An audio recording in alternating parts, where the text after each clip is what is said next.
So in this video, we're going to talk about the differences between ionic versus covalent compounds and their physical properties. All right, so the first part we're going to talk about is the differences between the two is the smallest components of each one. Now, the smallest components of ionic compounds are the ions themselves.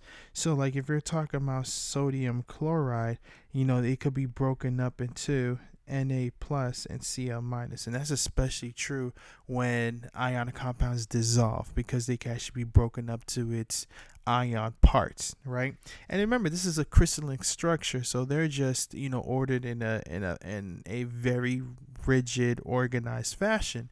But in the ionic compound, every time we write the formulas, we're really just looking at the simplest whole number ratio between one ion to the next, right? And so NaCl, it could be broken up to its ions prospectively. But for the covalent compounds, the smallest components are the molecules. So like when we're talking about CO2, right, which is a molecule, it's just CO2. That's the smallest it could get. If you break this up, then it's no longer a covalent compound, all right? There's no sharing of electrons between one atom and the next.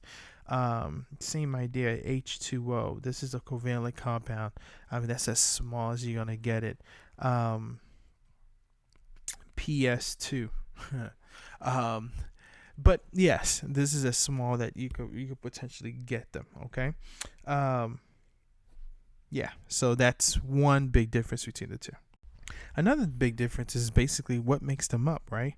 Ionic compounds consist of a metal and a nonmetal. So calcium, which is a metal, bonded with a chloride, which are nonmetals, or magnesium bonded with oxygen, magnesium being a metal, oxygen being a nonmetal. So ionic compounds is typically you have some type of some combination of a metal and a nonmetal, right? While covalent compounds are just nonmetals bonded together. So NO2, nitrogen dioxide, CO2, carbon dioxide, um, shoot, O3. I mean, even though this is kind of like an element, but it consists of covalent bonds, right? Ozone, trioxide. So, as I said, covalent compounds are made up of just nonmetals, while ionic compounds consist of a metal that's bonded to a nonmetal. Now, if we're talking about the differences between the melting and the boiling points of ionic compounds versus covalent compounds, ionic compounds, its melting boiling points are typically high. All right, they have really, really high melting and boiling points. So, like for example, if we were talking about NaCl, NaCl actually melts at 801 degrees Celsius. That's really, really hot, right? And so it melts around about that point, and then NaCl boils at 1413 degrees Celsius. That's really, really, really hot. Okay, while covalent compounds, their melting and boiling points are typically lower. All right, so they have low melting and boiling points. So, like for example, the melting point of H2O, the melting point of ice, right? If you're talking about H2O, is 0 degrees Celsius. It's a huge contrast between water and the melting point of water and the melting point of NaCl, right? And then also, if you're talking about its boiling point, well, it's 100 degrees Celsius, all right, versus the 1413 degrees Celsius of sodium chloride. All right, so that's the one the biggest difference when it comes to melting boiling points. Ionic compounds tend to have very high melting and boiling points, while covalent compounds do not. Now, when it comes to conductivity, all right, ionic compounds is a typical yes. Covalent compounds, it's a typical no. Okay, so now for conductivity to take place, right? The substance must be able to dissolve, right? And so for ionic compounds, you have quite a few of them. A good percentage of ionic compounds will dissolve in water. And so when this happens, so like we have our case of water here. All right, so we have NaCl. So if you dump NaCl in here, what's going to happen? You have Na plus and Cl minus. So the this compound will what we call dissociate. All right, it will break apart into its prospective ions. Now, when this happens, okay, and you're able to run electrical current through it, the reason why the conductivity here is a yes is because you have free flowing charged particles. And anytime you have free flowing charged particles, if you get the particles moving in a single direction, you got yourself current. All right. And then so this is the reason why, in this case, ionic compounds, when dissolved into water, will conduct electricity. Okay. This is the reason why you don't want to be in the beach or pool water during a thunderstorm, because all the things that are dissolved in there, the chlorides to keep the pool clean and stuff like that, your salts, whatever, it's going to make that the water or the solution will conduct electricity. Now, as covalent compounds, all right, there are some covalent compounds that actually can dissolve in water. All right, so like for example, like sugar. Sugar is a covalent compound, and sugar will dissolve in water.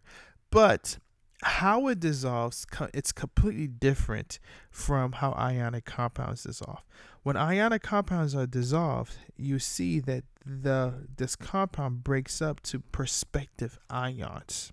Okay, so these charged molecules. But as for covalent compounds, they break up into just smaller molecules, right, of that same compound. So let me talk about what I mean by that. So for example, let's say we have glucose, right? Now in glucose, C6H12O6, this is a covalent compound. All right, you have these sugar cubes. Now these sugar cubes are just packed molecules. So like you just have these C6H12 just compacted together as a cube. Well, if you were to put this into water, right, what's going to happen is that the water is going to separate out the molecules. And so essentially what you're going to have is that you have just a bunch of C6H12O6 just floating around. All right, but they're still intact as a single molecule. All right, so in this case, you do not have any charged particles. There's no ions, none of that. And so because of that, because you have no ions, you cannot have any free flow of ions flowing to one direction. This is the reason why conductivity, it's a no. All right, it just doesn't happen. Now, as we're talking about conductivity, it's probably best to kind of talk about solubility at the same time. And so with ionic compounds, many of them will dissolve in water. So it's a yes, and that's the reason why they conduct electricity. But when it comes to nonmetals, all right, actually most of them do not dissolve in water. All right, most covalent compounds do not dissolve in water. So this is another difference between the two. Now, in terms of solubility with organic solvents, all right, the flip side is true. With ionic compounds, this is a no.